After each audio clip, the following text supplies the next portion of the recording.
بسم الله الرحمن الرحیم.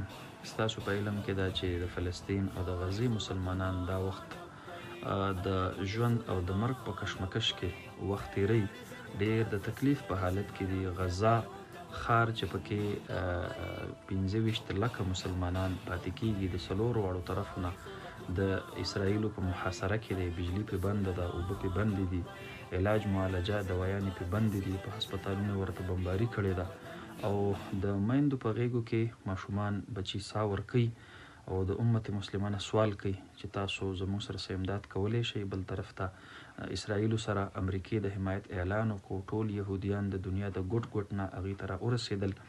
نو ګو کې زموږ رسېدل هلته ممکن نه دي، خو د فلسطین د مجاهدینو د حماس مشر تیر د خالی په ورځ باندې د پاکستان د ټولو مسلمانانو نه د مالی امداد کولو او د سیاسي حمایت کولو اپیل کړی دی.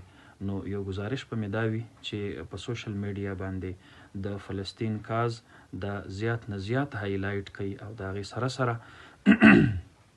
چې څومره هم اسرائیلي مصنوعات دي د هغې نه بایکاټ وکړي، لکه مکډونلډ شو په هغې کې د خوراک سکاک نه پرهیز وکړي او نور داسې څیزونه چې هغه د اسرائیلو کو هغه کوکاکولا دی، کو هغه پیپسي دی، کو هغه سپرایټ دی، د هغې نه هم ورسره ځکه داسې نه وي چې زما او ستا د جیب په یو بوتل کې 2 روپۍ کوم آمدني اسرائیلو ته ځي، په هغې باندې هغوی د فلسطینیانو خلاف ګولۍ اخلي او د یو فلسطیني ماشوم د هغه په سینه کې ورننه باسي.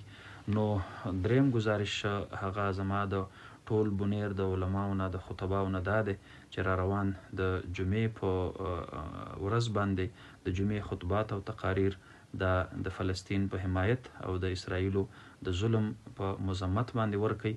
ورسره د مسلمانانو نه د نقد امداد د هغې اپیل هم وکوي. ان شاء الله العزیز دلته چې څومره هم د فلسطیني سفارتخانې حکام دي د هغې په وساطت باندې به یو پیسه دا به امانتا ان شاء الله العزیز هلته رسیږي. او څلورم درخواست زما دا دی چې په خپلو بازارونو کې تاجرانو سره مخیر حضراتو سره رابطه وکړي او د هغې نه هم د فلسطین او د غزې د مسلمانانو د مالی امداد اپیل وکړي. الله رب العالمین دی دا زموږ او ستاسو ټوټه پوټه خدمت په خپل بارګاه عالیه کې قبول او منظور فرمایي. جزاکم الله.